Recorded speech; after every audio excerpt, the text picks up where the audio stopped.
What's up, guys? You know who it is. It's your boy Kenny with JDM Muscle, and this is episode 8 of the S13 Drift Build. And in all honesty, I think this is going to be the last one, so we're going to try to cram everything into the final one, just because I do drift in 5 days. So this one's going to go over a couple things. I did need to actually install the handbrake all the way, which I ended up doing. I just used 4 zip screws and just put it right into the frame right above the transmission, so that is now tight. I'll still show you what I did. Otherwise, the biggest thing that I left last was doing the electronics. I really wanted to try to rewire everything he had done. I'm not gonna have time, and I don't wanna mess everything up, pull the dash, and go through it like that. So instead, we have some easy-ish fixes.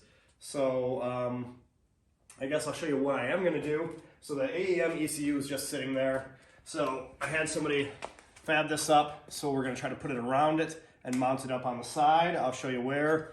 And then the biggest issue being where he's got all the electronics. It's right where you want to slide your feet to. So we made this big kick plate. We're just going to put in front of the electronics. That way nobody can ever kick into it.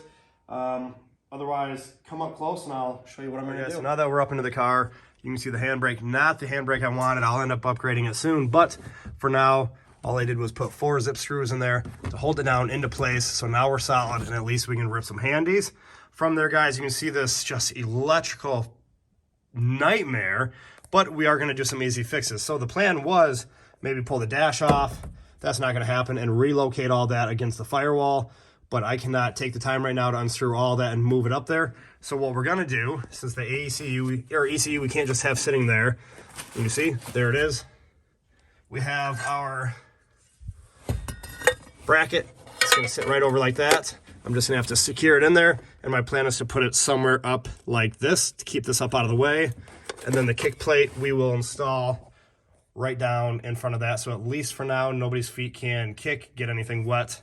So let's guys, so now that that's mounted up there, looking good, and it is solid, you can see what I did. I did put 2 bolts right through here.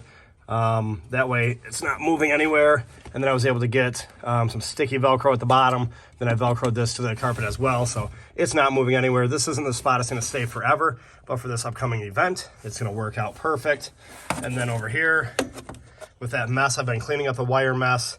I'm going to try to push everything out of the way as much as possible, put our kick plate in there, so at least everything will be covered until I have more time to secure it all. As you can tell, I have it all taped off, this kick plate. I have all 4 spots marked where I'm going to drill through first, and then we're going to try to drill through the floor of the car so we can at least safely secure this, so when people are in the car and if they push on it, it does not move. So the kickboard is in. As you can see, I did have to drill 2 new holes and move them all over.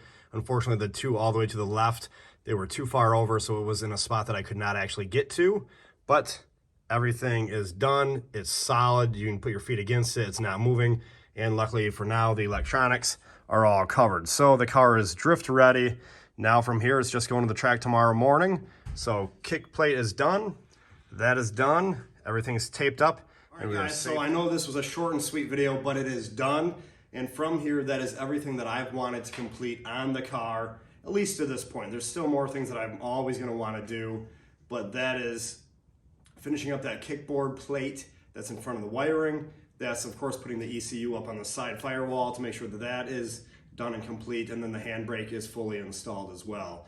So guys, from here, the drift event is actually tomorrow morning, well, tomorrow afternoon. So really all we have to do from there is load up the car. It is complete. Now it is actually just saying if all the hard work we put in will actually slide this mofo around the track. I have confidence in myself. As long as me and the car can get on the same page, and I can start to actually turn it into a drift car, because it was never meant to be a drift car. I'm just turning it into one, so I'm gonna have to work on suspension and everything else. So guys, I hope you enjoyed this video. This is the last one of this build series, of the S13 build series. 8 episodes, that's all it took. We had everything done off the list, knocked out. From here, it's just getting to Drift Kalamazoo tomorrow. So guys, I hope you enjoyed this video, and wait for the next one to actually see if it slides. So peace out, and until next time.